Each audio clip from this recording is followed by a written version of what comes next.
this part of the course is called Nothing Personal. So you're immediately supposed to think of Marlon Brando. When the gangsters come to wipe you out, it's nothing personal. This is about, well, we could have a subtitle here. Non-Aristotelian approaches. I don't know why I feel I have to write this out. Something is making me do this. Non-Aristotelian approaches to agency, responsibility, etc.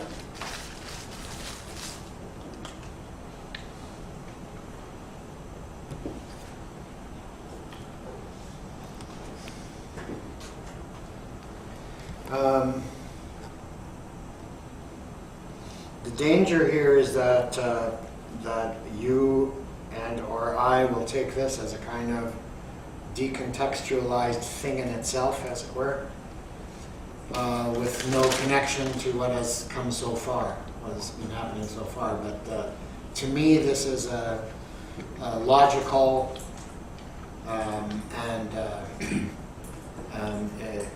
emotional, in some sense, culmination of a lot of the themes that we've been exploring, and specifically thinking just back to the last meeting when I was quoting Allen Ginsberg's Howl and his his condemnation of the judgmental Moloch, the destroyer of the firstborn, the god of war, the old men weeping in the alleyways.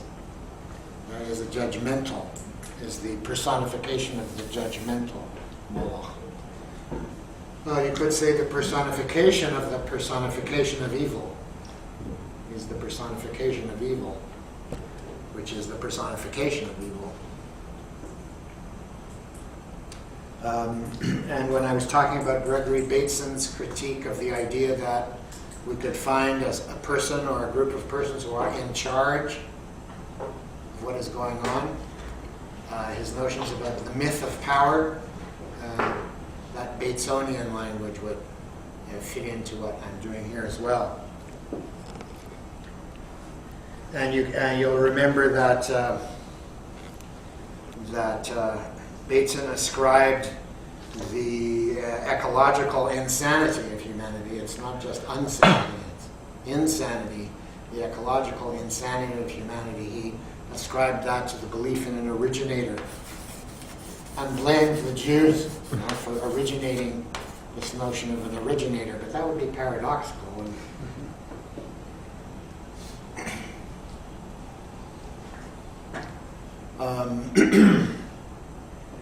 Depends on what level of abstraction you're at. No, I don't think so. I think it's through and through paradoxical.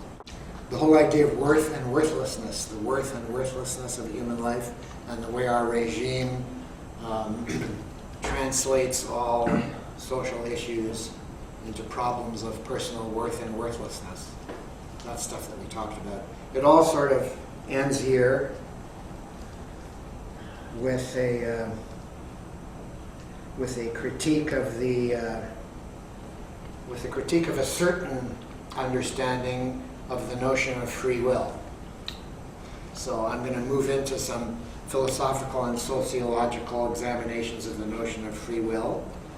But I said there was a danger here, and the danger is that so many of these people who explore the topic they remind me of the inhabitants of Jonathan Swift's Laputa. You know about Swift's Laputa? Well, Swift went to Lilliput, Brobding, Nag, Laputa, and the land of the Houyhnhnms, or the rational horses, with their slovenly Yahoo And Japan. Human type, yeah. So Laputa was the land of the scientists and philosophers. Laputa in Spanish means the whore, but he didn't use it in a good way. Laputa, the scientists and philosophers who kind of sell their souls to the gods of a disembodied reason. They're so out of contact with what is going on at the object level that they have to hire flappers as Swift called them, to hit them with flappers to remind them that they were actually embodied beings walking around in a material world.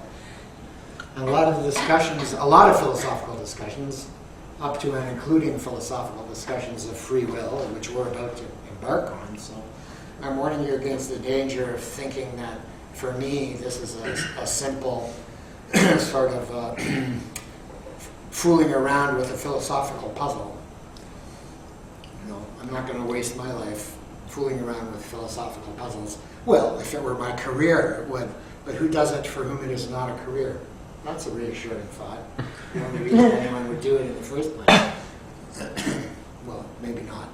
Maybe the great philosophers are even beyond careerism. That doesn't make them any less guilty. See how hard it is to avoid that language? So my first exhibit will be the work of the English philosopher Ted Honderich. I've touched on this once before in response to a question by James, so it's a kind of extended version of the very brief response that I gave to you then. Ted Honderich, who comes from an old Canadian family of the Honderichs. The Land Honderich was publisher of the Toronto Star, and Ted is his brother, and he went to England. But unlike Ignatieff, he stayed there. And he became quite a well-known philosopher, and very much involved in all kinds of issues. And my only concern with his work is with this one thing that he did on free will, a little book which is brief, which is a blessing, and more or less clear, which is a blessing, for philosophers especially, and it's called How Free Are You? By Ted Honderich. How free are you? So the Honderich introduces a distinction which was so helpful to me in understanding the blather in this area. A distinction between free will, the notion of free will as referring to voluntary action, and the notion of free will as referring to the action of an originator. So there's Bateson's term, the originator, popping up autonomously here in Honderic's text. Let's put them both at the same grammatical level: voluntariness and origination.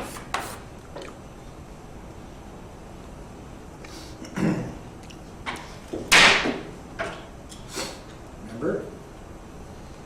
That was a voluntary act.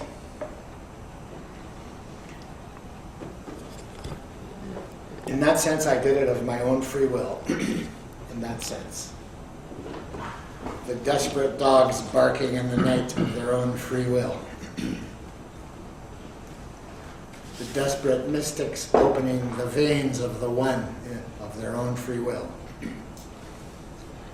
Just about anything that a living being does, I shouldn't say just about anything, but much of the behaviors of living beings are voluntary. So this is something that we share with other living beings. Voluntariness of behavior.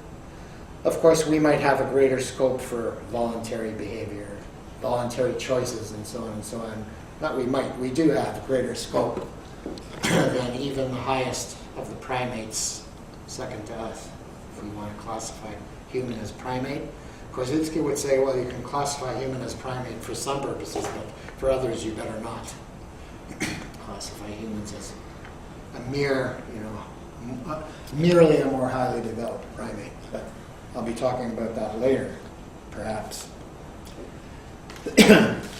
So I can think of myself as a source of voluntary behavior, but I could also think, let's put think in quotes, because it's think-feel. If it was just thinking, we could let the philosophers fool around as much as they want. But it's think-feel. But I'll use think as short for think-feel. I can feel myself as a source of voluntary behavior, I did that as I was throwing the chalk at the wall. Now, there was a time years ago when I first threw the chalk at the wall, but the behavior was not originated by me then or at any time.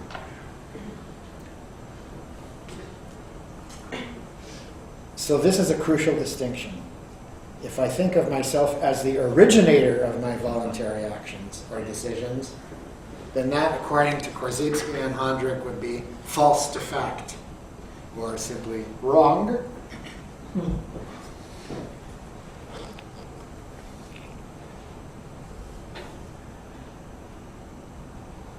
So,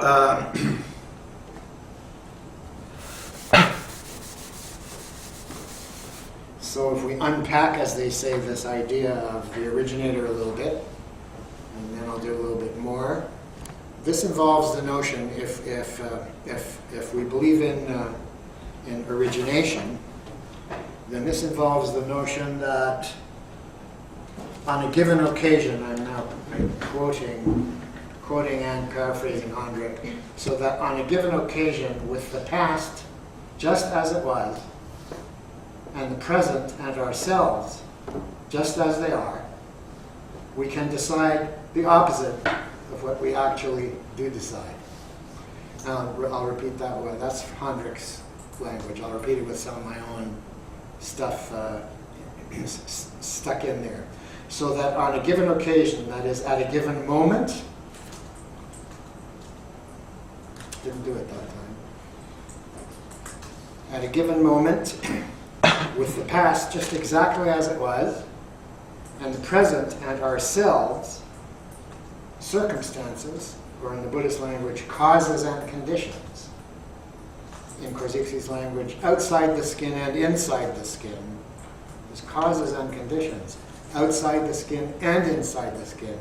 So that at a given moment, with the past just as it was, and the causes and conditions in the present, outside and inside the skin, just as they are, at this moment, I could do something other than what I'm doing. I just put my hand down, but I didn't put it down at that moment. I did it at the subsequent moment.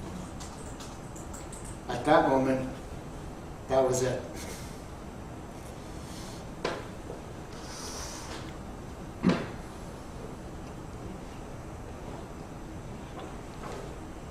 This is a little bit like the Buddhist teaching that I mentioned a long time ago of effects only, which is a way of emphasizing that since every cause is an effect of other causes, we might just as well say that all events are effects. Teaching of effects only.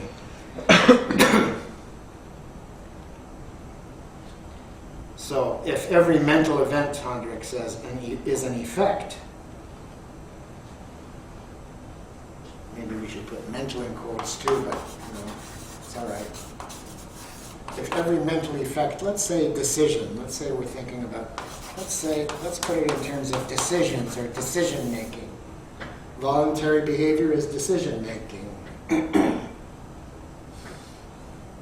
So all living beings make decisions. Hey, maybe even plants at some level make some kind of decision, or making some kinds of decision.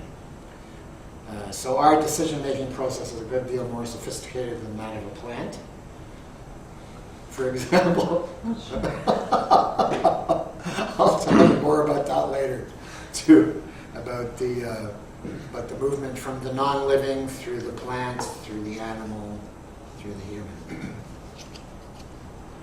And notice how irresistible the metaphor of lower and higher operates in our language here.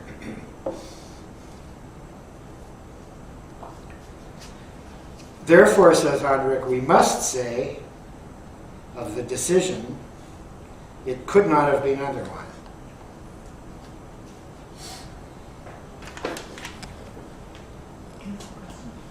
So is that like what Derrida says using Kierkegaard, that the moment of decision is then when you freeze it in and say it could not be otherwise, but up to that point, you can go either way, and you haven't solidified the decision, and therefore it's justice?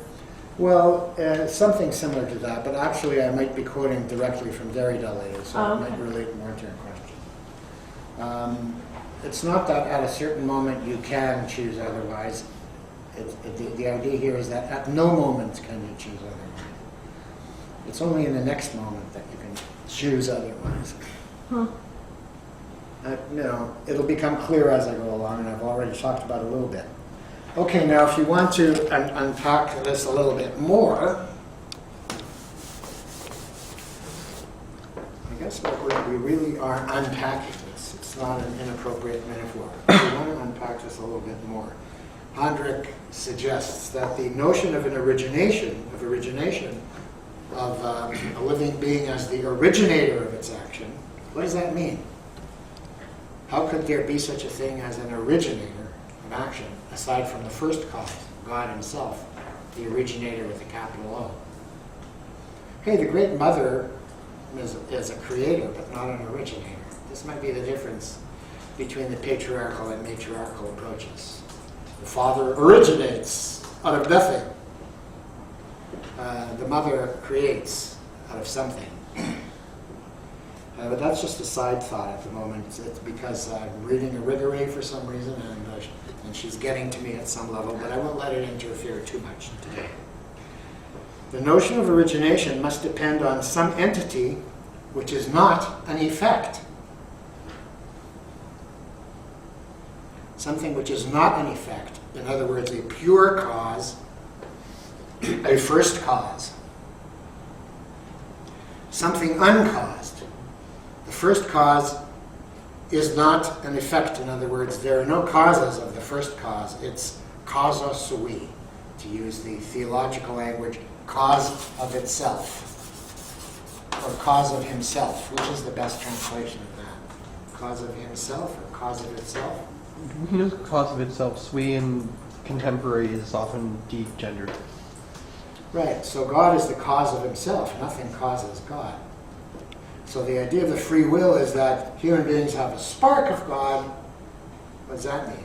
Well, among the various meanings of the notion of the spark of God is that we have this ability to originate action, which God gave us. So we can show this theologically if we start with the idea of the first cause. We can show this theologically or philosophically. But we can't show it scientifically, and that's where we're at right now. In fact, scientifically, we must show the opposite, but let me go on with that.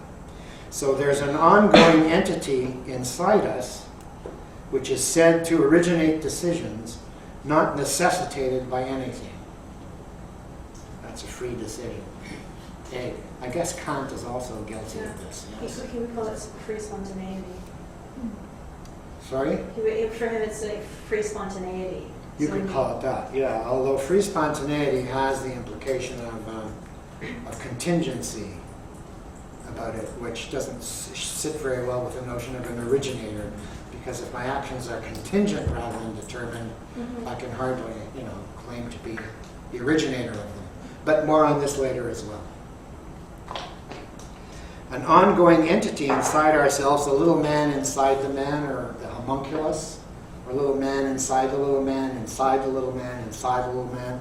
At some point, there's a desk and a little sign that says, "The buck stops here." That's the originator. Office of the originator. The buck stops here. And the originator gets the credit or the blame. So the originator is worthless or just chock full of infinite worth. These notions of personal worth and worthlessness are worthless, hyperbole perhaps, without the notion of an originator.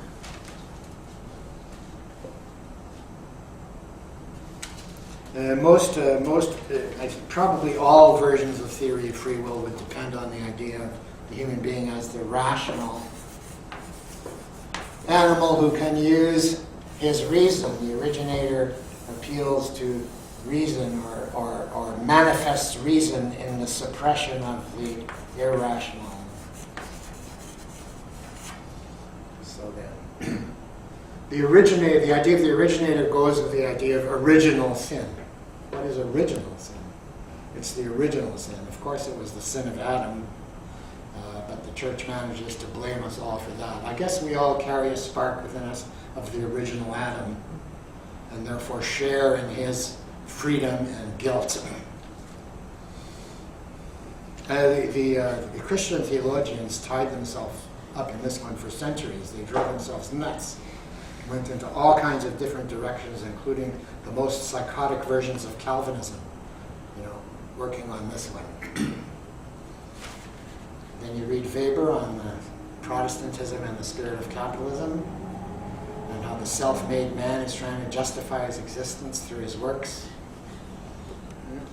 You've got a little bit of this. I mean, you've got a little bit of this in your education and also in your lives, more than a little bit.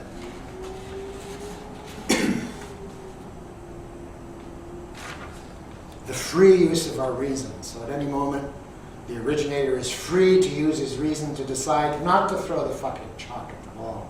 So if I do it again, I'm really culpable.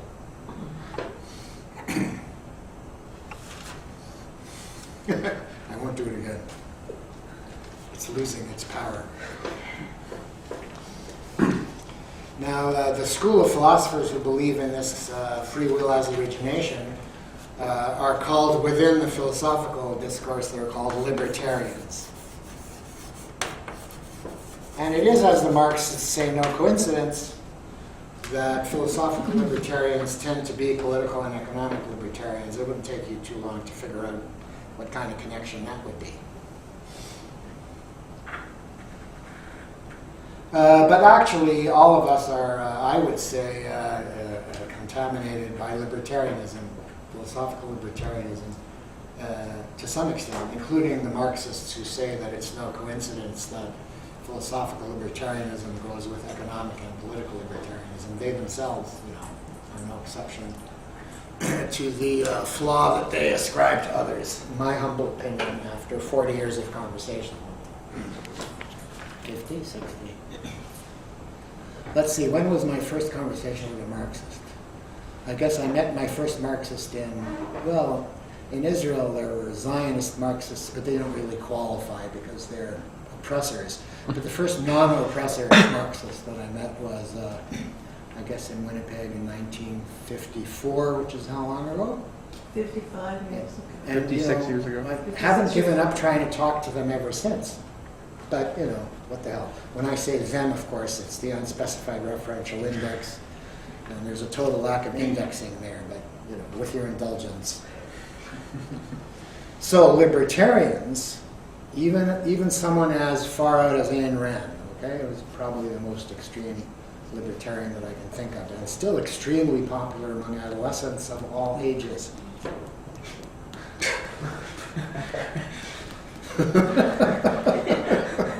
We really wonder who you're looking at when you say that. No, Shannon poses as a Randist. No, but I love Atlas Shrugged, the great man under the city running the trains. That's great fun. See, I wasn't even able to get through That's that. great fun. I put it down. Oh, God.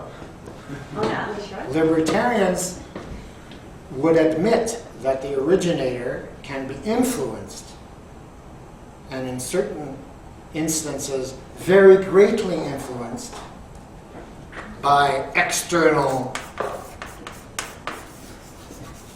conditions. Now, in a way, this is the key right here. Okay? That's why I put the quotes around external. Because the dichotomy of internal and external is to a very large extent the source of the fallacy or false to factness here. And Korzybski solves it with one swipe of Count Alfred's razor when he talks about conditions inside the skin and outside the skin. So from this point of view, everything is internal, external, both, neither. We could say everything is external. That's easiest to grasp. So if everything is external, if what is inside the skin is as external as what is outside the skin, then all we're looking at is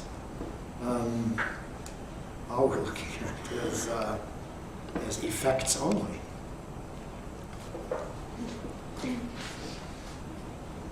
So somewhere inside me, no matter how great the influences are upon me to do it again, like it could become an addiction. So no matter how powerful that thrust, no matter how powerful that drive, no matter how incredibly divine that attraction is to evil, there is something inside me which nevertheless can act otherwise, and if I don't act otherwise, it's the stake, the guillotine, the electric chair, the war crimes trial, whatever.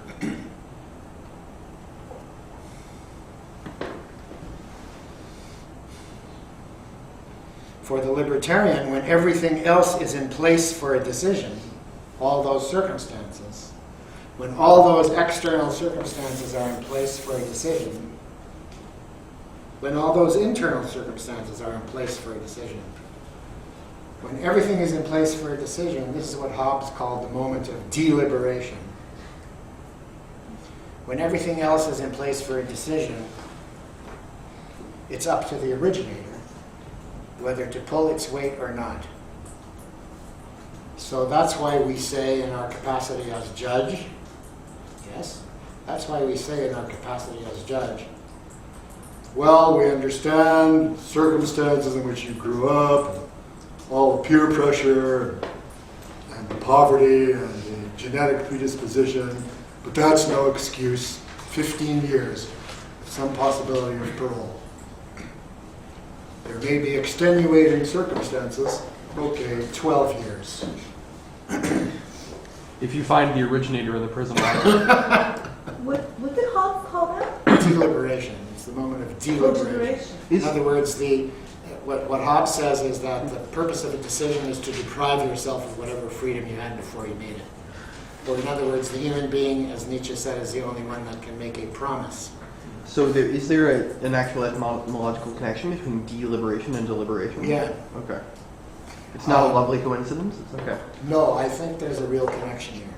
I'd be surprised if there weren't. Mm-hmm. Or how many times have you been told this? Maybe by a loving parent or by a spouse who's trying to get you to shape up, or a therapist.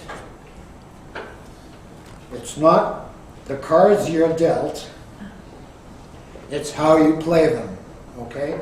So the you in the how you play them is the originator.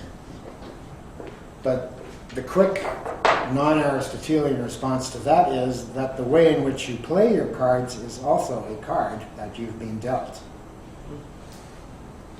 If you're looking at the past and the present, there's no escape. The only escape is in the next moment, as I've hinted before and as I'll elaborate as we go further.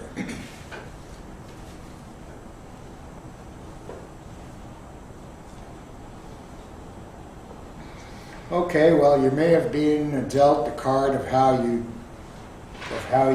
play the cards, but it's still up to you how you play that card.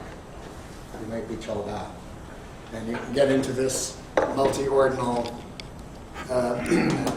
vertigo. Okay, it's not how you play the cards.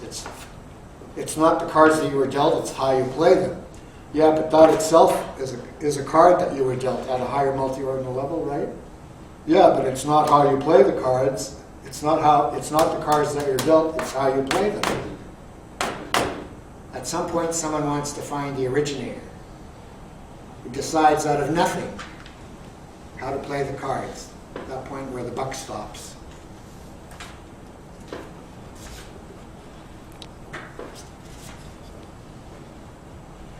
Everyone has a little president inside themselves, or a little brutal dictatorship inside themselves.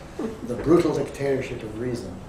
Now, no one, Honderich, I'm channeling Honderich to a very large extent. Some of my own inimitable verbiage is in there as well. But it's basically Honderich's argument that I'm following. And this is Honderich says, no one has ever begun to answer the question of the nature of an originator What sort of entity could it be? It would have to be unnatural. So that's why this tradition is essentially theological, essentially. I don't know about Judaism or Islam. I don't think they bother with the issue. It's essentially a Christian conundrum which continues to bother mankind. And as globalization proceeds, the whole world becomes Christian. You might not like to think of it that way. Try thinking of it that way.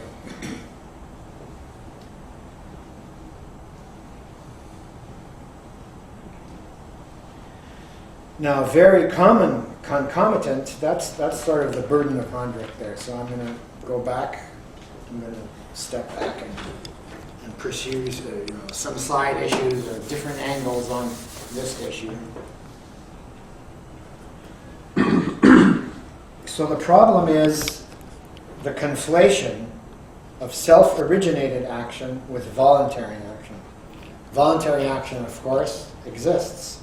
So people who say there is no free will, and by that they're telling you that you can't decide anything, that's insane too, because you're making a decision at every moment.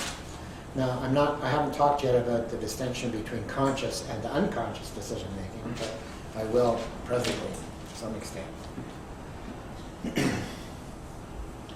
Well, I might as well say now that when psychoanalysis hit the scene, a lot of people really were disgusted by psychoanalysis, not only because its emphasis on sex, what they thought was its emphasis on sex, which is actually not an emphasis on sex as we usually think of it, but its emphasis, but its letting of people off the hook.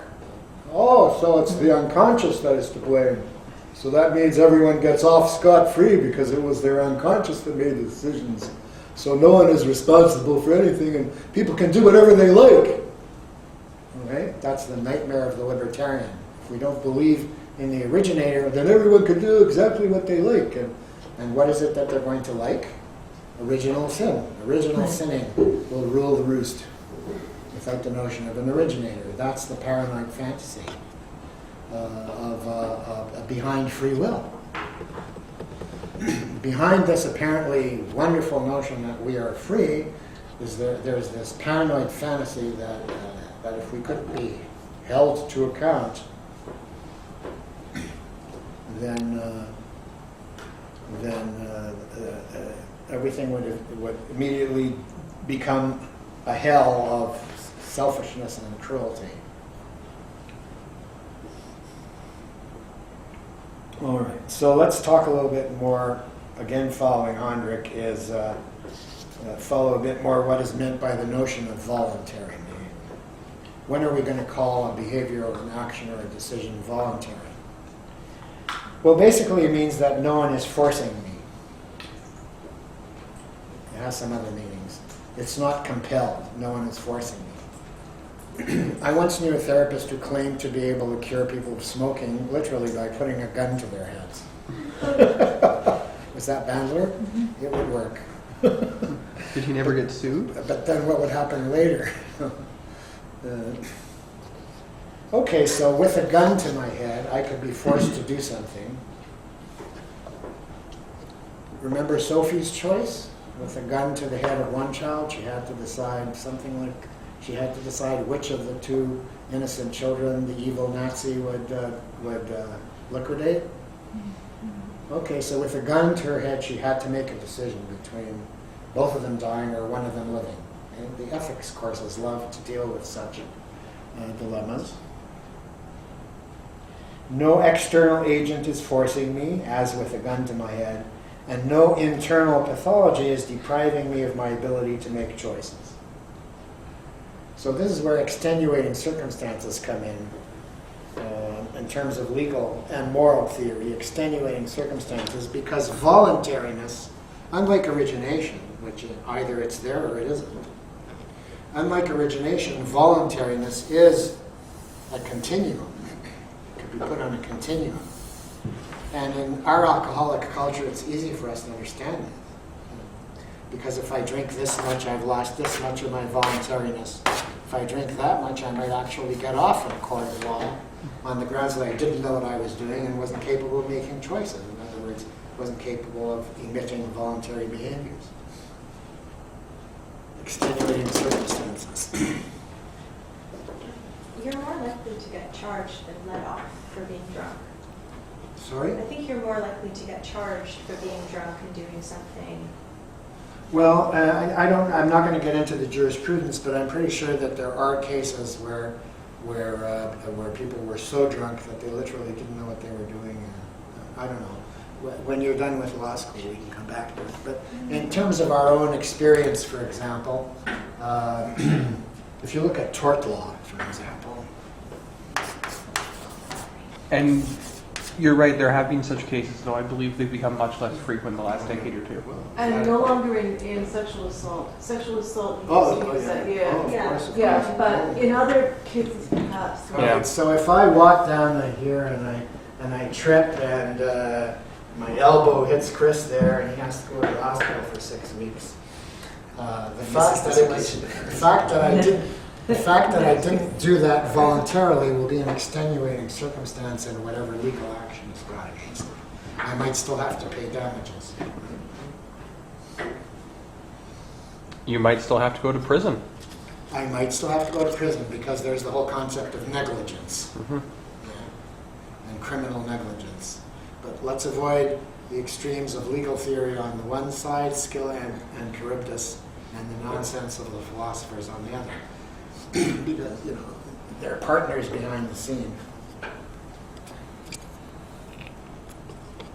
Diminished awareness of what one is doing. I mean, all the insanity defenses and the similar defenses depend on this common sense and unobjectionable notion of degrees of voluntariness.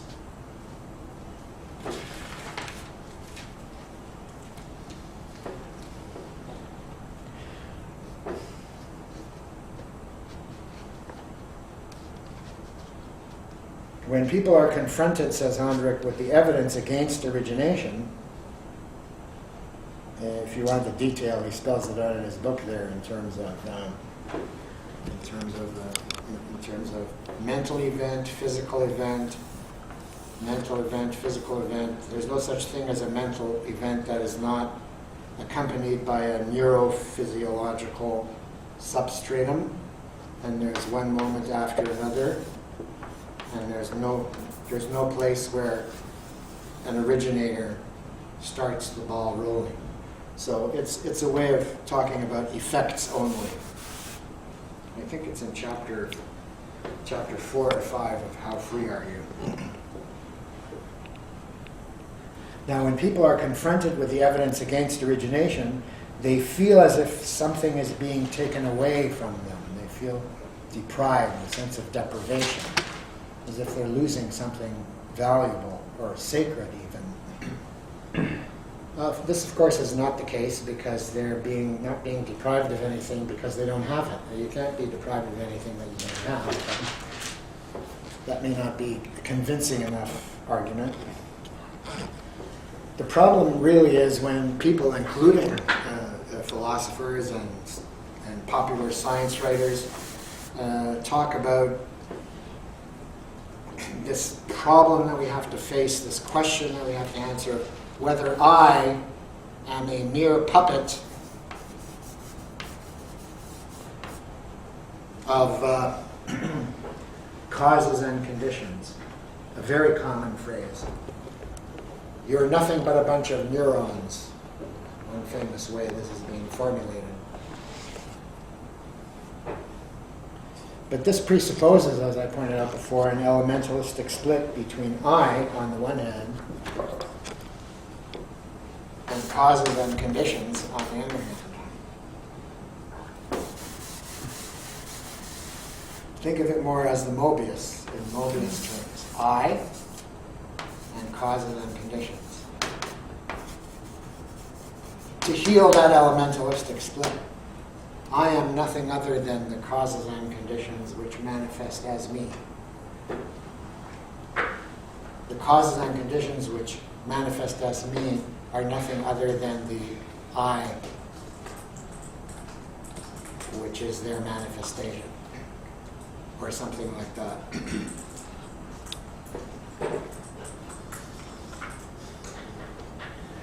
the sense of deprivation that we get here, arises out of the confusion of causation with compulsion.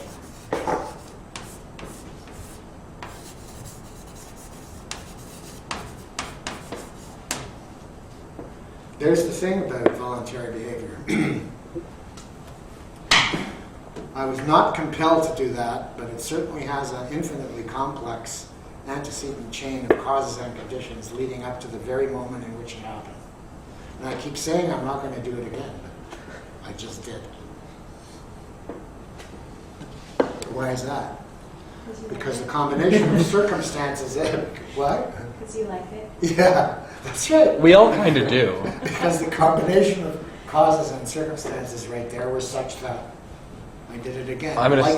What I like, of course, is not freely chosen. God only knows. So the equation of causes and compulsions, the equation of causation with compulsion is the kicker there, perhaps. Every moment of my behavior is caused, and yet, some of it is compelled, but not by any means all of it. I found a useful formulation in Alan Watts's book on the taboo against knowing who you are. Yeah. So, of course, Alan Watts, as a Buddhist, well, you remember all that stuff I was giving you about no self in Buddhism, which means no inherent self, which means no inherently existing self. So that's what no self means, no inherently existing self. That's just another way of saying no originating self, no originator. Watts says there is no such self, that is, one which could be either determined or free, or both.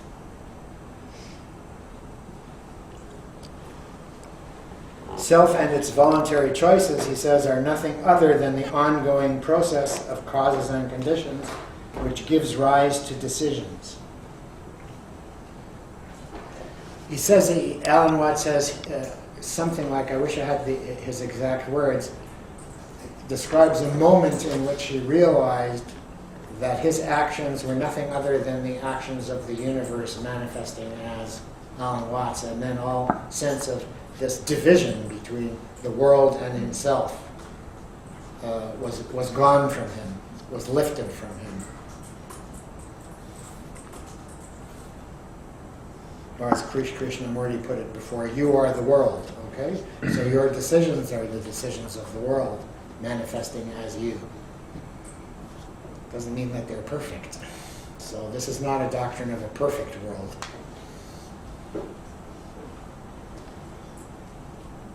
There's no inherently existing self to be free or determined.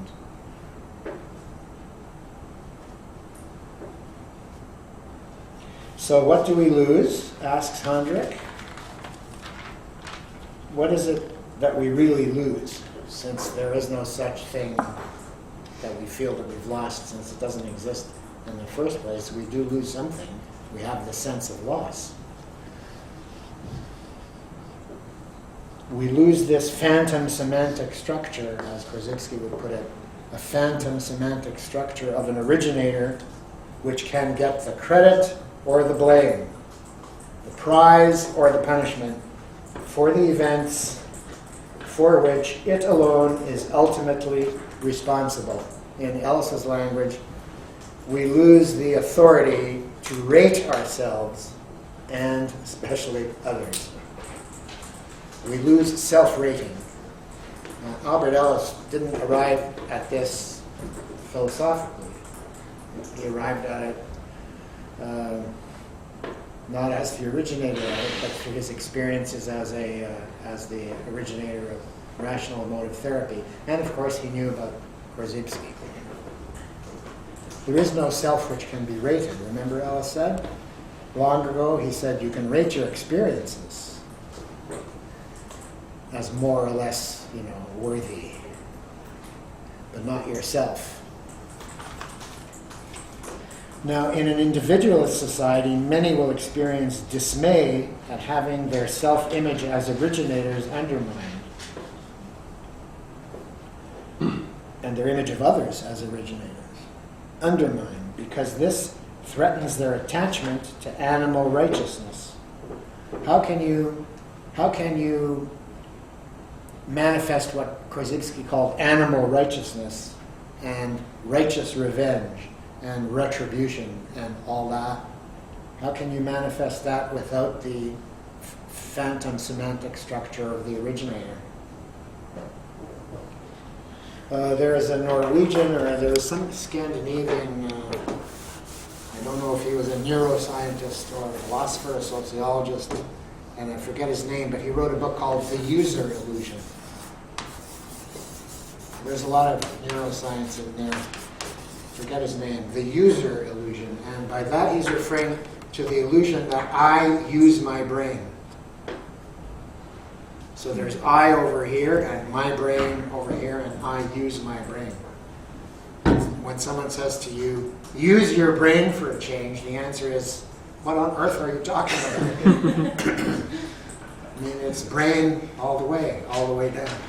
There's no I who uses the brain. It's separate from the brain. It's not completely meaningless, I'll be saying more lately. I mean, about how we could reformulate such notions in non-Aristotelian terms. It's as if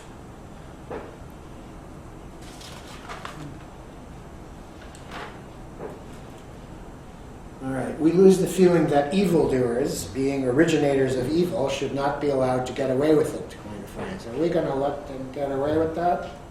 It's not that we're going to put you away for 12 years because you're a danger to us, and we want to keep you somewhere where we'll be safe from you, okay? It's not just that. It's always also because you shouldn't be allowed to get away with it. Hey, and if some government that is soft on crime gives you 3 years instead of 12 years, then you're being soft on crime and you're getting away with it. So if you go to jail for 3 years, you're getting away with it. And if they have color TV in jail, you're getting away with it because you only deserve to have black and white TV.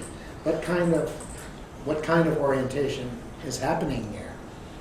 And how far are we from it? I mean, when our ox gets gored, how far are we from that? We righteous non-blamers.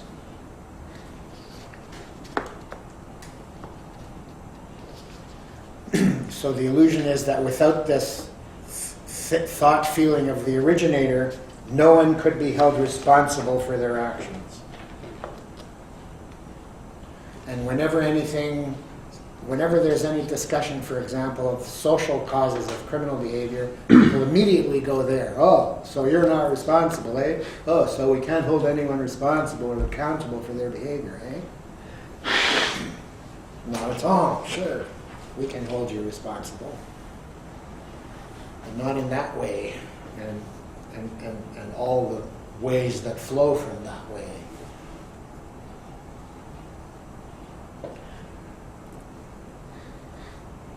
But I haven't yet talked. I'm going to be talking soon directly about responsibility, about what a non-Aristotelian meaning of responsibility could be, among others. So then there's that feeling of self-esteem. I've already mentioned self-rating, the feeling of self-esteem that is founded on taking one's inherently existing self as the source or originator of one's virtues and accomplishments. So when I'm number one on the podium there, and do they get to make a little speech? And do they say, well, without my coaches and my teammates and my mother and father and uncles and cousins and nieces and nephews and the people of Canada, without all that, I could never have accomplished this. The I in there trumps everything else, is likely to have trumped everything else, because I had a lot of help, but it was me, so that's where the buck stops. When I first taught this stuff, I still read the Jewish Forward from New York. It used to be a Yiddish daily in New York. It had the third largest readership of newspapers in New York when there were lots of immigrant Jews in New York. Now it's a weekly, an English weekly, although I think it also has Yiddish and Russian editions. So I was reading a story in there about recent alleged discoveries that the great successes of Ashkenazi Jews in all sorts of different fields of achievement is due to a particular genetic predisposition that they whomped up in the 2,000 years of exile, if you want to admit that they were ever exiled from the Holy Land in Europe. There's lots of discussion about this that's interesting in one way or another, and I think it's possible that there's genetic predispositions of one kind or another that are involved everywhere we look, in everything. I mean, if genes are going to be involved, then they're going to be involved everywhere. Right? I mean, is there going to be anywhere where they're simply not involved? But what was interesting to me about the story is that a lot of Jews were offended by this news. You'd think they would gloat, but a lot of Jews were offended by this because it implied that it was their genes and not themselves that was responsible for their successes. This is the kind of thing we're looking at.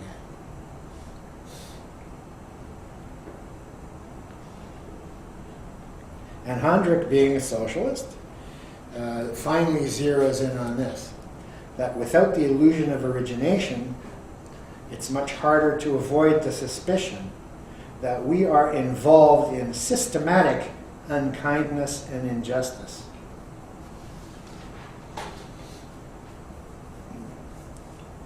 Because if we have the illusion of origination, it's just a matter of bad decisions that are originated by bad people.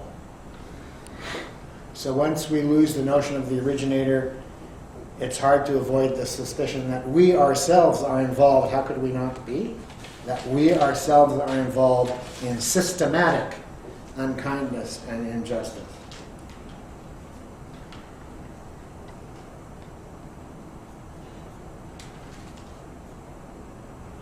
Obviously, libertarianism is essential. Some degree of at least unconscious libertarianism is essential in justifying inequality of condition. Speaking as a socialist, Honderich and myself. You have no one to blame but yourself. We gave you everything that we could. It's the parents. We did everything we could for you, and it's your fault that you're not a lawyer, a doctor, or a chartered accountant. You're a bicycle courier. You have no one but yourself to blame. You had every chance. So there's this discourse of equality of opportunity and equality of condition.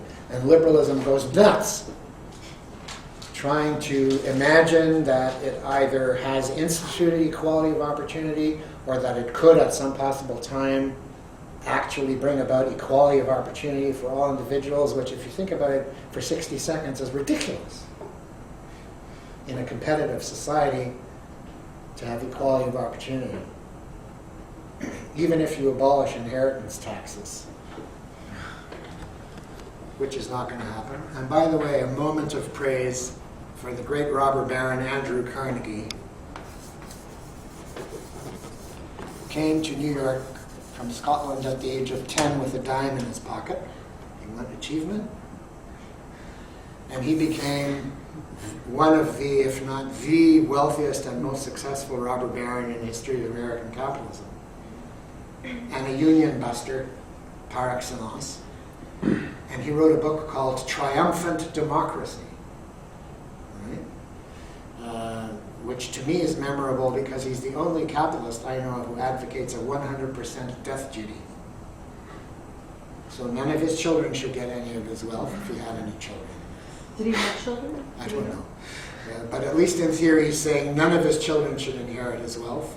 That's an interesting question. We could find it out on Google, Andrew Carnegie's children. But Carnegie is renowned for giving so much money to charity. Every public library in North America. He built a public library where I used to go. Yeah, it depends on Carnegie money. And then there's the Carnegie Foundation for International Peace. Okay? So, yeah, let's give him some credit. You know, we can still give people credit, by the way, as long as we know what we're doing. which is being poetic.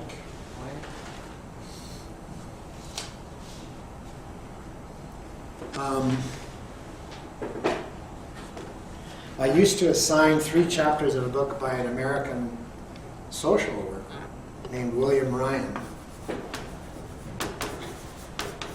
His first book became quite well known. It was called Blaming the Victim. If you want to know who originated that phrase, or at least made it very popular, it was William Ryan, Blaming the Victim. But the book I assigned was called Equality. And it had the most, to me, lucid discussion of the problems of theorizing about equality, equality of opportunity, equality of condition. And he's not a philosopher, and he could not have done it if he were. Or a political theorist, a social worker. I think. Or something like that. But, you know.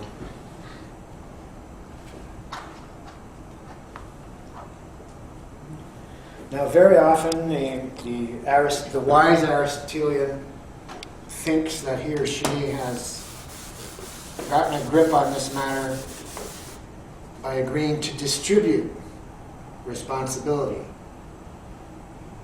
Again, along a continuum. Here's me over here, and here's society over here. Or maybe nowadays, in the age of the genes, we'll also talk about biology. Okay. Very soon, as part of this unit of the course called Nothing Personal, I'll be talking about mapping personal responsibility in biopsychosocial space. I'll be handing this out then. You'll get it. It's coming. Mapping personal responsibility in biopsychosocial space. So here's the biosocial, and here's I. And we'll say, well, you know, maybe 80% of it is the fault of society and or biology, but this 20% of the fault is yours, and it's useful in legal cases to distribute blame, but this goes deeper and contaminates the way it's done in law.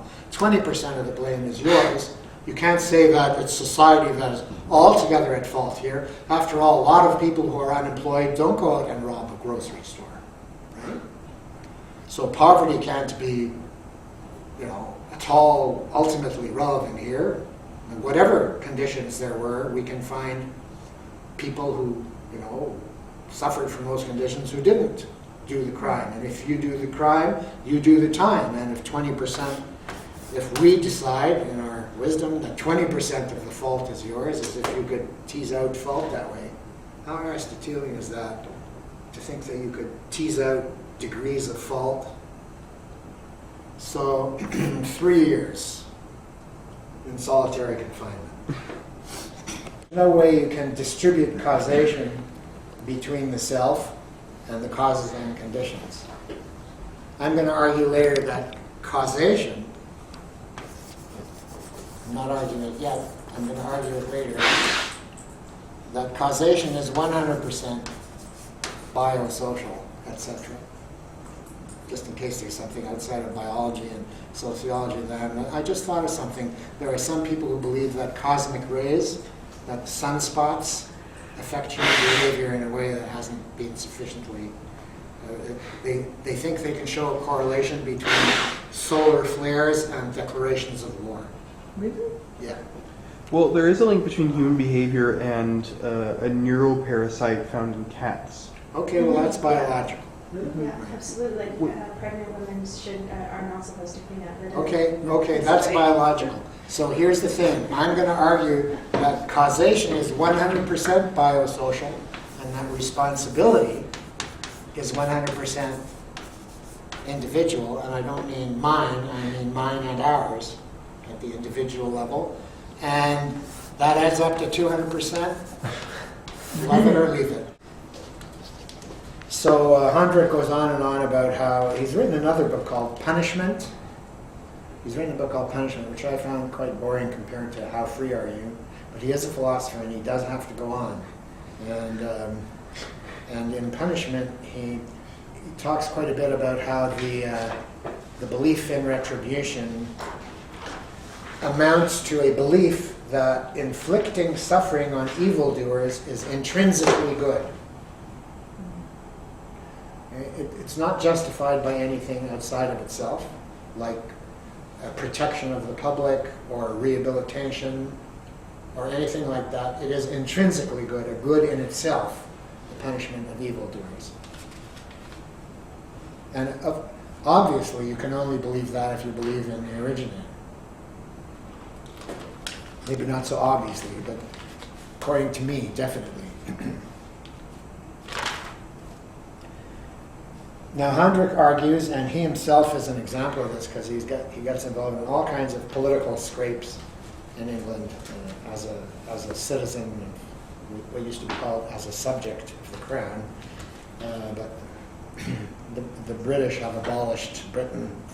Honderich argues that when we recognize that voluntary action is caused, not compelled, that it came out of a person's own desires,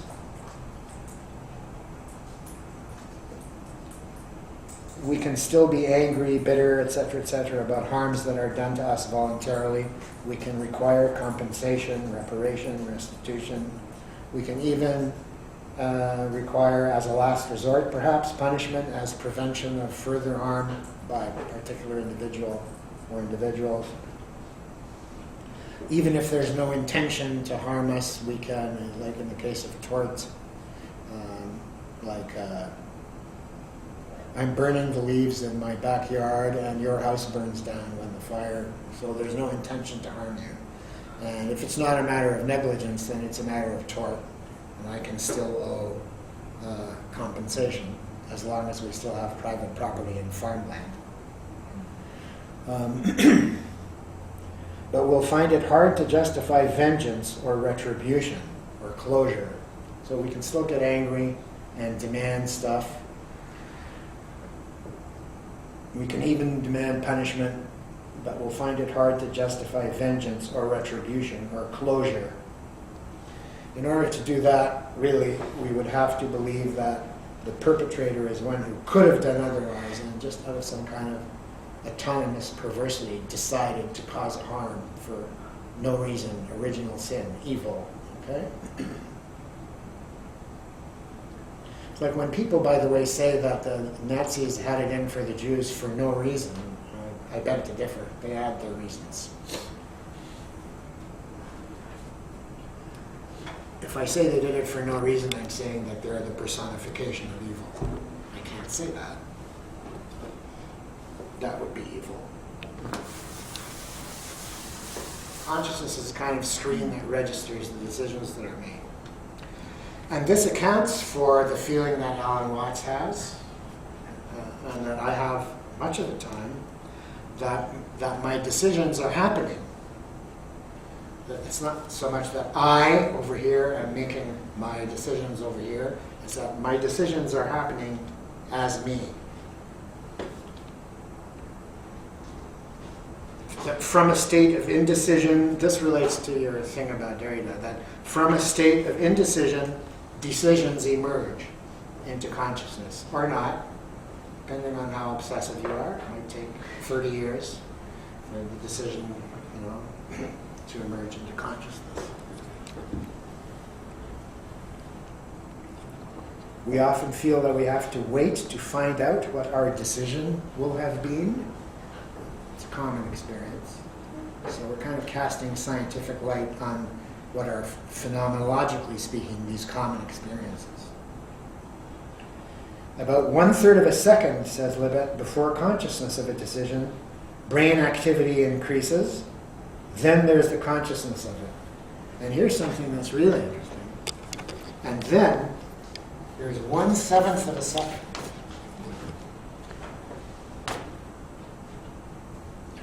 There's 1/7 of a second during which one can decide to cancel the decision. Now there's your pause. Wow. Isn't that interesting? Now some people, when including Libet himself, some people just seized on this 1/7 and thought they could save something for something like an originator after all. they suggested, okay, well maybe we don't have free will in the sense of origination, but we do have free won't.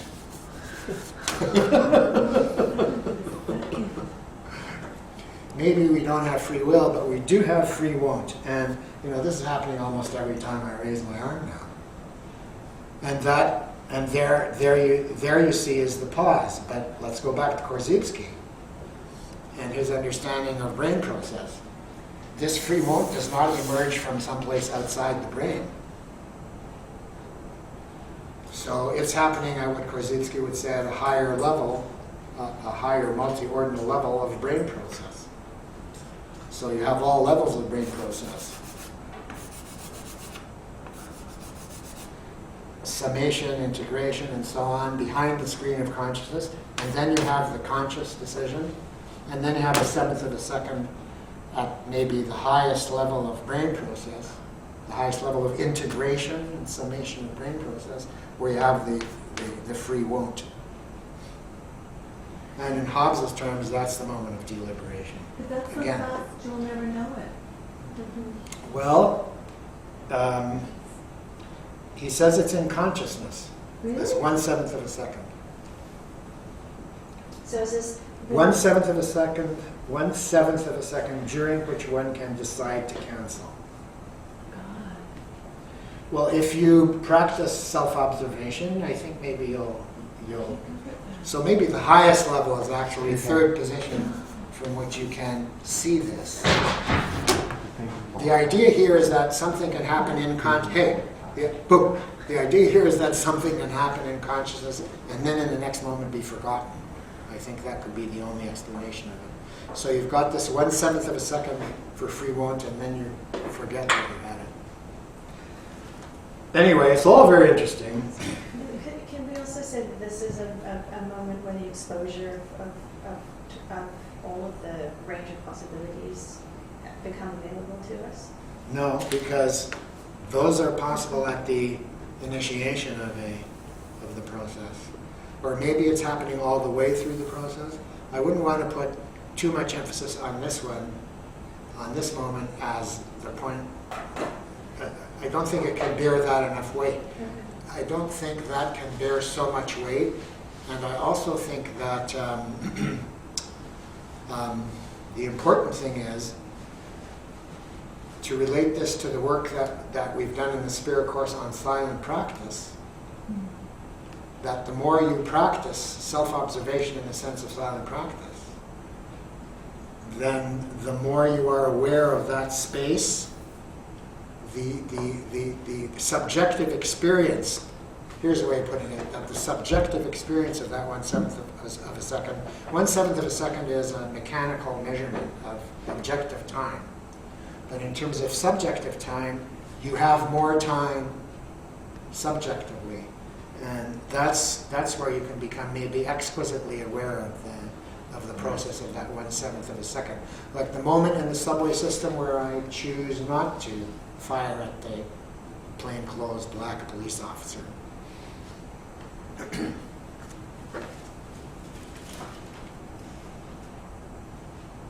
Anyway, a lot of this came from an article that, if you want, you can look for in the August 19th, 1994 issue of the New York Review of Books.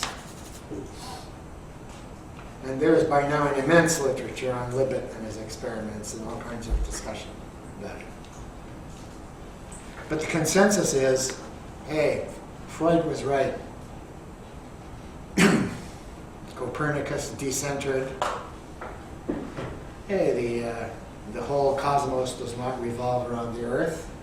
The Earth is a little piece of rock in a vast cosmos. And then you can get a feeling, if you're oversensitive, of insignificance. I don't get any feeling of insignificance from that. Some people claim that they feel insignificant when they contemplate the vastness of the cosmos. I don't concern myself with the question of my significance or insignificance. And then there was Darwin's decentering of humanity as a kind of autonomous, superior apex of creation. because humanity is just as much the process of biological evolution as any other species. And then there's Freud said this about himself, that he was the third, that he discovered that the ego is not master in its own house. Well, isn't that just what we've been talking about? But in a different language, one that's more palatable to the modern scientific consciousness. And by the way, the psychoanalysts didn't know what to do with this discovery. So when the psychoanalysis was accused of letting people off the hook, because they could blame everything on their unconscious, it's just this. Freud actually found that he had to write a short piece. You'll find it in his collected works, but I can't remember the title of it. He had to write a short piece about how, no, psychoanalysis does not absolve individuals of their responsibility for their behavior. But he didn't say how or why. He just issued a caveat. No, that's not what we're saying. In other words, he didn't really discuss the meaning of responsibility in psychoanalytic terms. But I'm going to talk about the meaning of responsibility, but not in psychoanalytic terms. Is it a papal bull? Sorry? A papal bull. A papal bull, right. Kind of Freudian papal bull. What I write here, actually, the idea that I just had that came out of the blue is actually on my next page. Does this happen to you sometimes? Working with your notes? Perhaps the kind of neuro-semantic training which makes for greater conditionality of response makes this 1/7 of a second subjectively longer, just as I said. All right, so there is no free will as origination, but human beings in general can learn to become better decision makers. So the decision-making apparatus, if you want to think of it as an apparatus, the decision-making apparatus can be improved.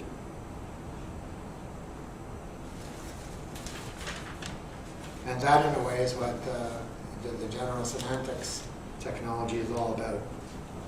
And the whole idea of moving from unsanity towards increasing degrees of sanity. And yes, I do think it's a matter of degree.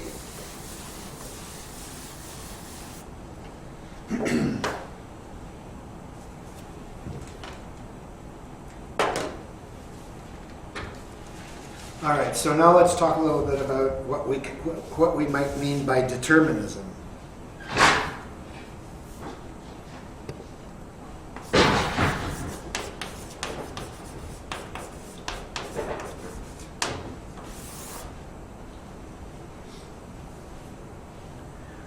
Well, determinism doesn't mean that my choice to throw the chalk at the wall was at all predictable 5 years ago.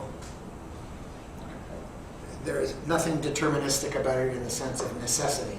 In other words, at the Big Bang, when everything came out of nothing, some people believe that if we knew all there was to know, that everything that ever happened since the Big Bang was contained within it somehow and could have been predicted. So it's not determinism in that sense. It's not a notion of destiny or fate or everything is already foreordained. It's not that kind of determinism, which the Calvinists are very exercised about, because they decided that God knew beforehand everything that was going to happen, and yet he was holding you personally responsible for your behavior, and how could that be? So they drove themselves nuts for 300 years on that. Really, nuts.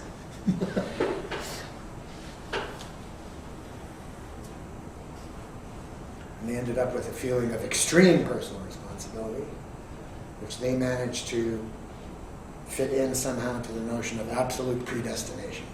Don't ask me how they did it.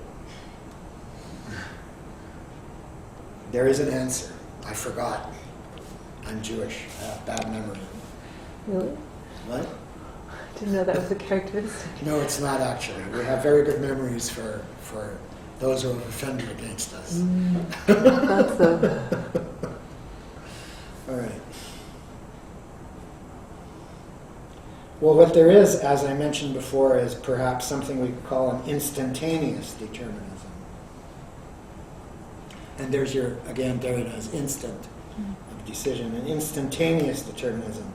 The determinism of the past as it was, together with things as they are, inside and outside the skin at this instant.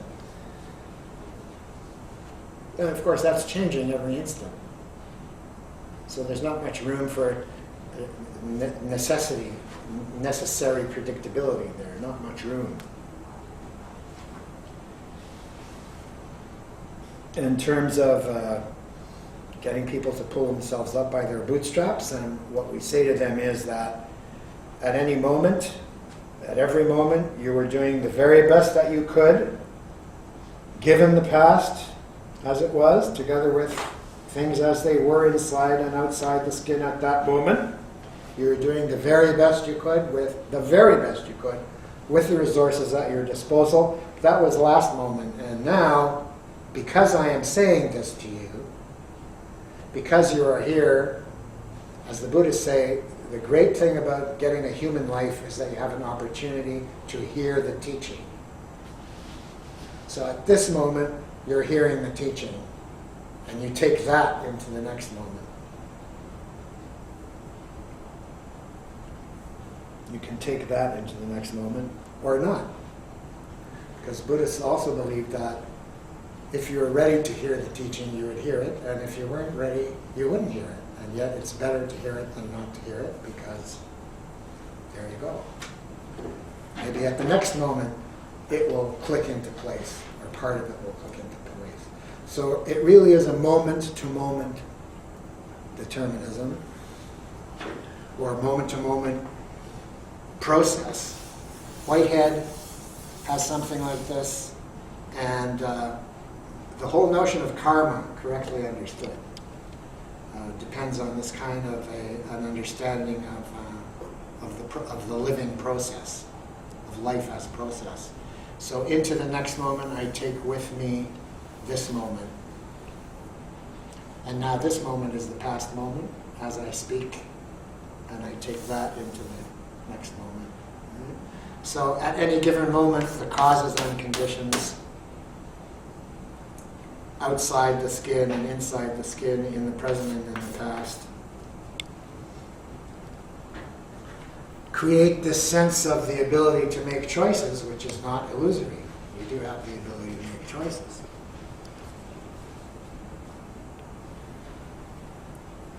But that's a very abstract statement. You know? It doesn't really tell us much about any given decision at any given moment. In fact, I'm almost sorry I said it, because one could seize on it as a way of retreating to the originator. Oh! Here's one way. I've got two things I picked up. I said that the radicalism of this radical general semantics, among other things, it means that I'm radically eclectic, and I'll take whatever I can find and hang it on the frame of general semantics in order to get where I want to go right now. So this is from a website called edge.org. I actually don't like them at all, but I've stopped reading it carefully. But it's a bunch of modern scientists and science popularizers. And here's someone writing about, what is it? Page 8, page 9. Oh, it's actually Michael Shermer, the publisher of Skeptic magazine. He's one of these guys. Do you know Michael Shermer? Skeptic magazine. He does a lot to debunk magic and stuff like that, and superstition. So he's writing about determinism. One provisional solution is to think of the universe as so complex that the number of causes and the complexity of their interactions make the predetermination of human action pragmatically impossible. We could even put a figure on the causal net of the universe, Indra's net, to see just how absurd it is to think we can get our minds around it fully. It has been computed that in order for a computer in the far future of the universe to resurrect in a virtual reality every person who ever lived or could have lived, with all causal interactions between themselves and their environment, it would need 10 to the power of 10 to the power of 123 bits. A 1 followed by 10, 1, 2, 3 zeros of memory in the computer. Suffice it to say that no computer within the conceivable future will achieve this level of power. Likewise, no human brain ever even comes close. The enormity of this complexity leads us to feel as if we are acting freely as uncaused causers, even though we are actually causally determined. Since no set of causes we select as the determiners of human action can be complete, this feeling of what I'm calling origination arises out of this ignorance of causes, which is one angle on part of what I've been saying in terms of the incredible complexity that's involved in the coming together of causes and conditions.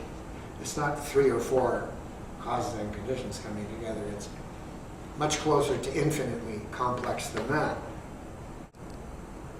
Indra's net is really a very useful image to have in that connection.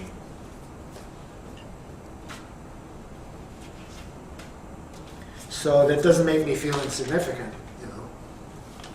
As I said, the question of significance or insignificance doesn't arise for me. I have a feeling of responsibility, and I'll soon be talking about that with the help of the English sociologist Barry Barnes. But one thing more about complexity. This one talks about chaos. This is again, I think a neuroscientist named Coughlin. He wrote a book called Wet Mind. You may have heard of that. He's the type who couldn't publish in Wired, maybe. It's a good title. Wrote a book called Wet Mind, in which he writes, the process of decision making is not entirely determined by one's learning history. In other words, you don't know whether I'm going to do it again, and I don't. It's not entirely determined by one's learning history, because it may rely in part on chaotic processes. So Schirmer is writing about complexity, and this one writes about chaos, and you know, there is some kind of theory of chaos, complexity, and the relations among them that I've only begun to understand, so I won't bother. But I can understand this. By analogy, consider the path of a raindrop dribbling down a pane of glass. Can you see that? It zigs, it zags, tracing a path best explained with the aid of chaotic principles. And we're not saying what they are. The same raindrop striking precisely the same place on that pane on a warmer day, which would cause the glass to be in a slightly different state, would take a different path. In chaotic systems, very small differences in start state can produce large differences downstream. Yeah, that's the idea of the butterfly flapping its wings. That's supposed to make us feel better, you know, that if we flap our wings, then we'll solve the problem of global warming. But no. The pane of glass is like the state of the brain at any instant. Depending on what one was just thinking about, the brain is in a different start state. That is, different information is partially activated, different associations are primed when one constructs rationales and anticipated consequences. Thus, our thoughts, feelings, and behavior are not predetermined. We can have novel insights as well as second thoughts. So the ham sandwich I had this morning results in a different set of decisions than if I'd had the oatmeal that I wanted, perhaps, because of the different body-mind effects that impact on the decision-making process. This gives one a feeling not of being the originator of one's actions, but it puts a fine point on the fact that not only are our decisions the decisions of the world in some sense, but that the decisions of the world herself, if we can personify her, Gaia's decisions, that her decisions are contingent as well. So she's not the kind of goddess who has a plan.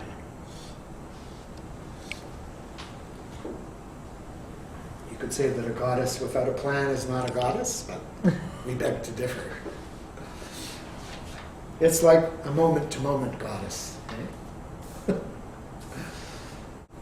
So the English sociologist and his colleagues, Barry Barnes et al., I think it's et al., have a book called Understanding Agency. That's what we're about here. The question is, does he do silent practice? I doubt it. Does he meditate? Doubters. I think he can write a book on understanding agency and maybe advise the criminal justice system. I don't know how much further it would go beyond the text. Barnes also begins with this notion of could not have been otherwise. How can we abbreviate that even further? Let's call it CBO. No, let's just forget about it. Could not have been otherwise. All actions unfold in a could not have been otherwise manner from moment to moment. However, a certain course of action might nonetheless be modified at any given moment and continue otherwise. In other words, it could not have been otherwise, but it could continue otherwise. It's another way of talking, it's another way of putting what I've been trying to clarify.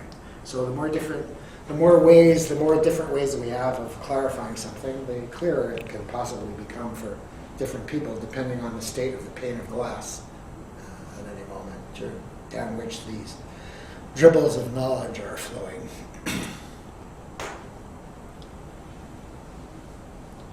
If an additional cause is brought to impinge on it at that moment.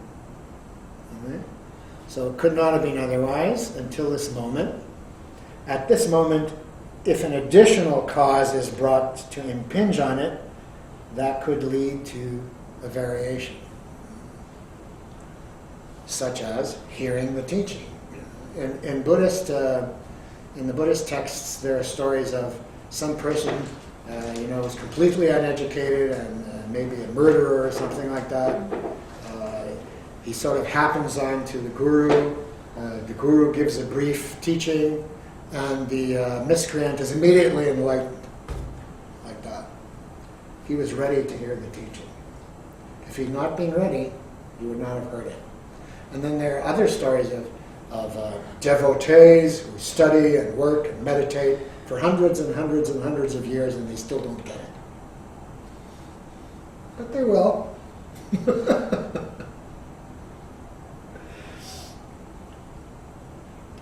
All right, let's say some capitalist is about to jump out the window because he's taking a little bit too much personal responsibility for the economic crisis. A suicide counselor asks him whether that's fair to his future selves.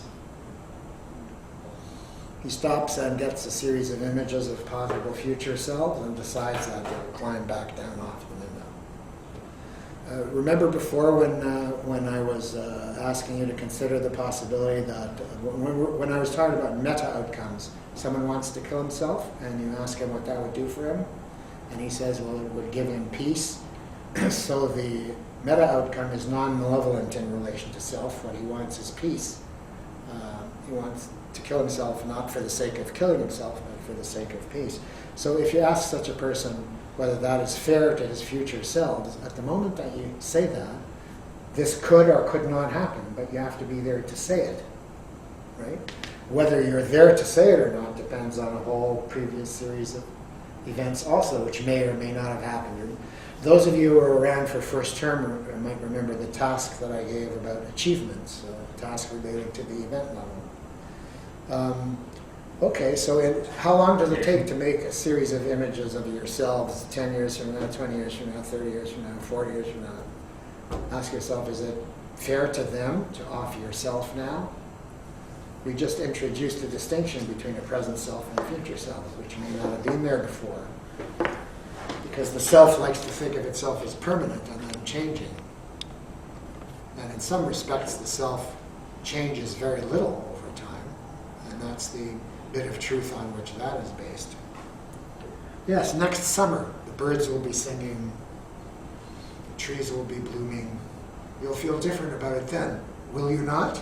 No, I won't. Joke. Well, if you're sure. And then, of course, there's that crowd down on the sidewalk yelling, jump, jump, jump. Do you think they would have an influence on it then? What if the crowd had not been there? What if Hitler's doctor had not shot him up with speed?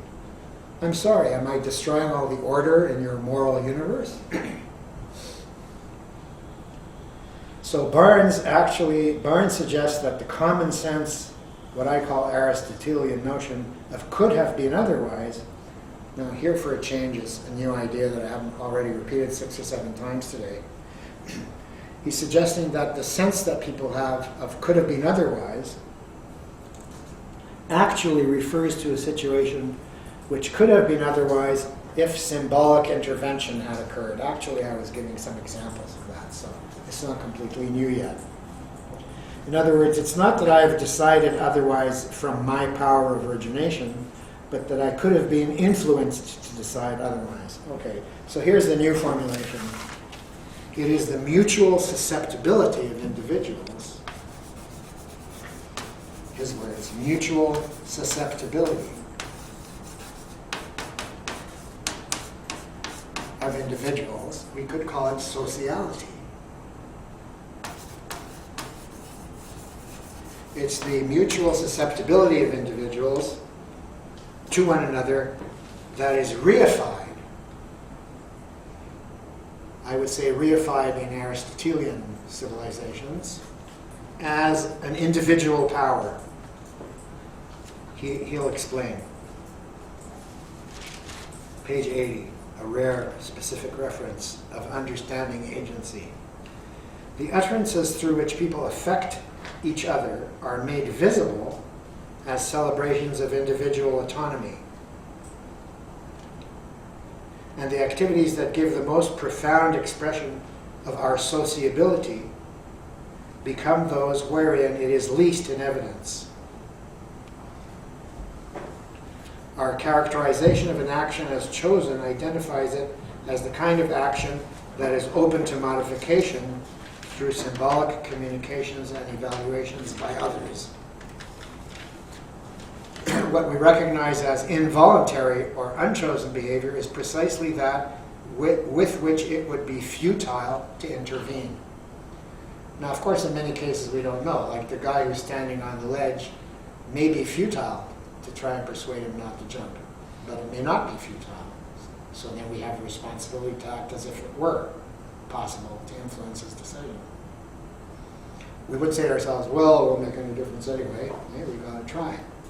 But if it would not have made a difference, then it would not have made a difference. So we would call that jump then, if we knew what was behind it. In retrospect, we would call it an involuntary jump rather than a voluntary jump. So apparently, paradoxically, the more influenceable your decisions are, the more voluntary they are. And you've got this Mobius, this exquisite Mobius, actually, of sociality and freedom.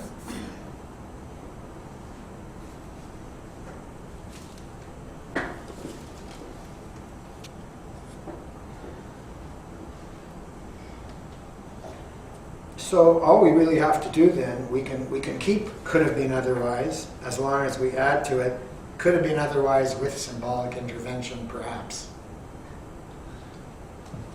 Could have been otherwise with symbolic intervention, perhaps. Symbolic intervention means social intervention. It's your friends, what do they call it? When other friends get together and force you to go to the loony bin for your own good? An intervention. They call it an intervention.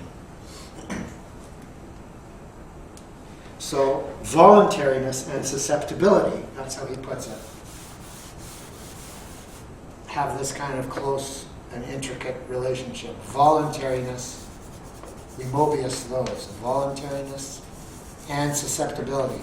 Now, I immediately think about certain continental theorists like Levinas on susceptibility to the other, René Girard on mimesis, which we could plow right in here with if we chose to do so, and lose track of what we were really interested in.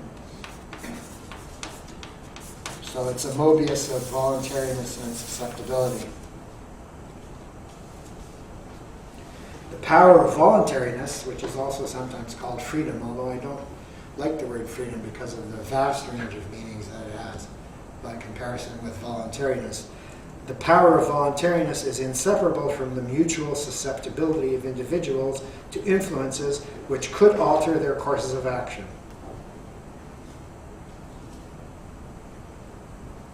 So when we say, you could have chosen otherwise, what we really mean is perhaps we could have caused you to choose otherwise. The buck sort of shifts there a little bit, where the buck stops. And when people get all pious about how we are all, it's this kind of thing that, realistically speaking, is operating behind the florid statements of collective responsibility for everything that happens.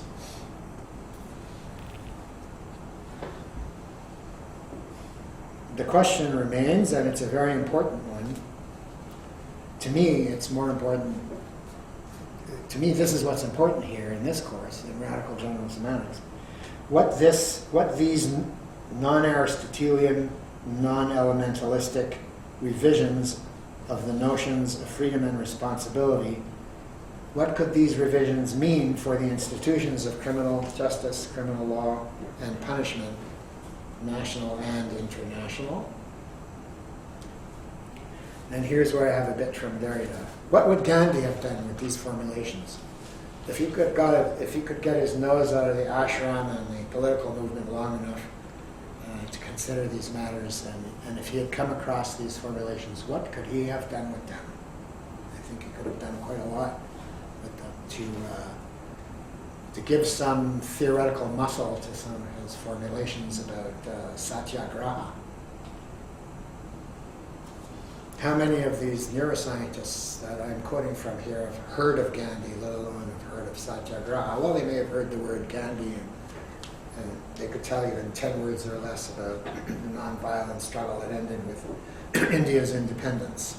And, of course, the brutal partition of India into India and Pakistan, with millions of lives lost and hundreds of thousands of refugees who've not yet returned to their homes.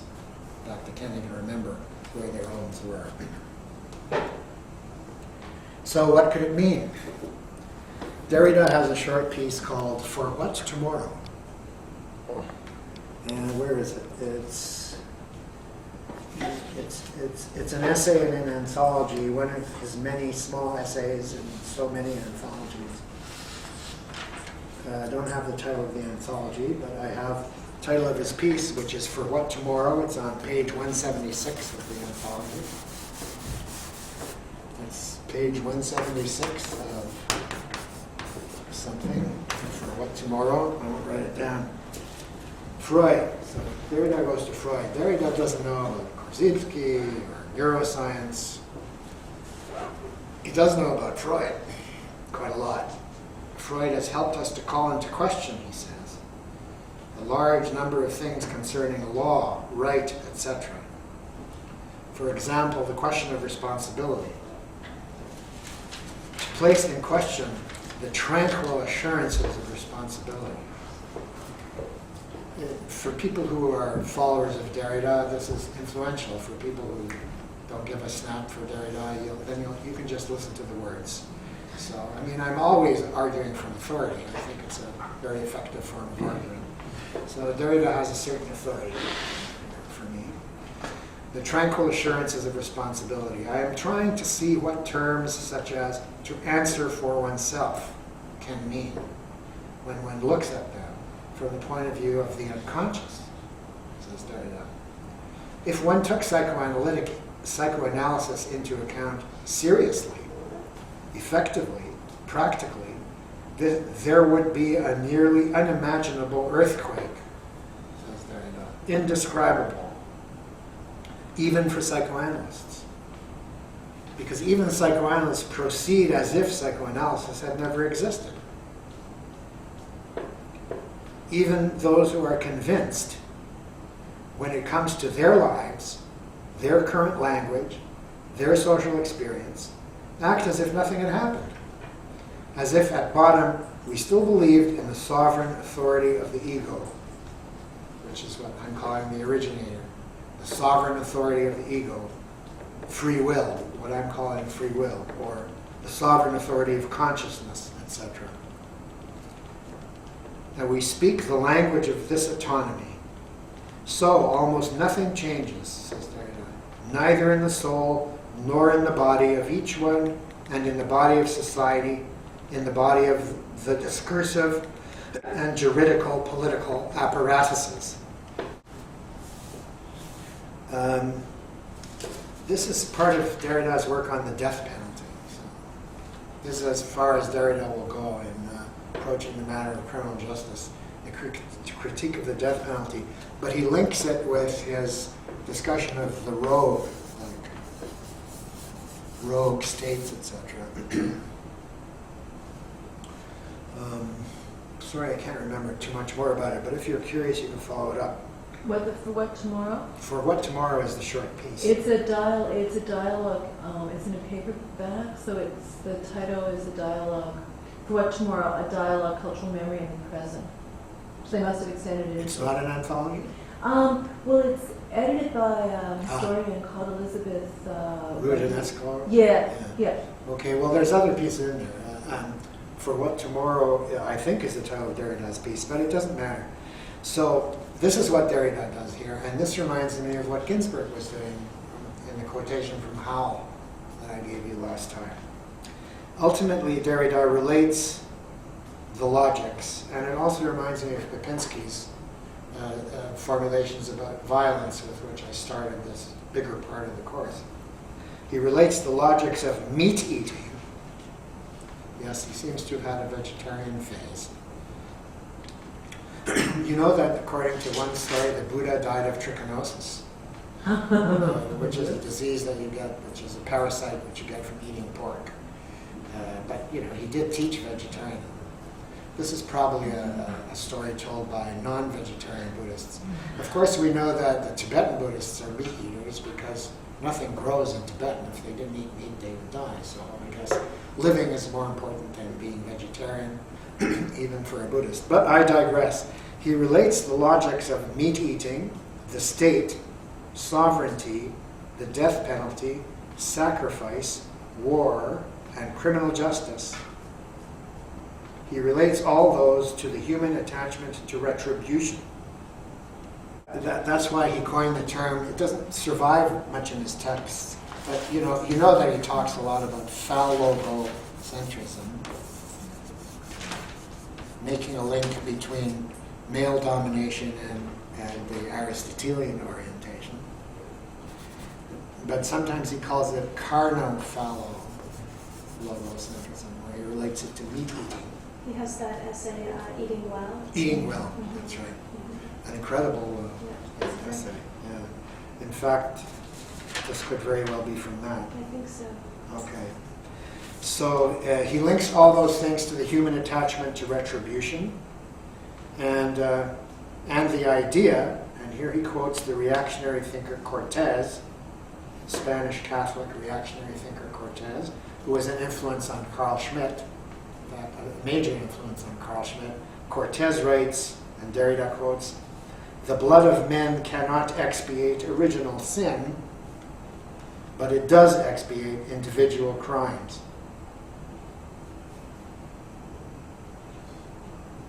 That's why the punishment of the evildoer is an intrinsic good. I want to go back to that notion, because it expiates. The notion of retribution goes together with the notion of blood sacrifice, of expiation. Blood sacrifice as expiation. And Derrida calls it the universal institution of blood sacrifice. And here there's a link, an important link with Girard and René Girard's idea that Christianity comes to end blood sacrifice through the ultimate sacrifice of Jesus. The sacrifice to end all sacrifices. Of course, it didn't work out that way. But Girard is having another go at it. I'm going to go on next time with this bit on mapping personal responsibility in biopsychosocial space, which I also call transpersonal causal space. Transpersonal causal space. We have 6 minutes for comments and questions and so on, or things that we can take up later if you like. Yeah. Yeah, I just wanted to think about retribution as a, like, it's satisfying because there's some kind of sublimation in the retribution, and there's a purging, right? So with a different sense of responsibility, there's a drama that goes on that we're attached to as well. Yeah. And so I'm wondering. Well, you remember the children of the Moabites, the 8-day-old firstborn males who were burned to death in the red-hot hands of the god Moloch. So the parents of those children were not exactly enjoying this thing, but it was purging them of their guilt, and it was probably protecting the entire Moabite nation for punishment for its sins and blood sacrifice. Why they pick on the firstborn males, though, has always been a mystery to me. Yes. So, what could possibly replace this, are you asking? Yes, I'm asking, In a yes, that's totally non-Aristotelian what I'm sense, asking, eh? is what can, Yeah, well, let's find out. As Marx says, we can't really have much of a detailed blueprint for communism, let alone for something that even goes beyond political and economic communism in terms of a radical transformation of fundamentals of human existence.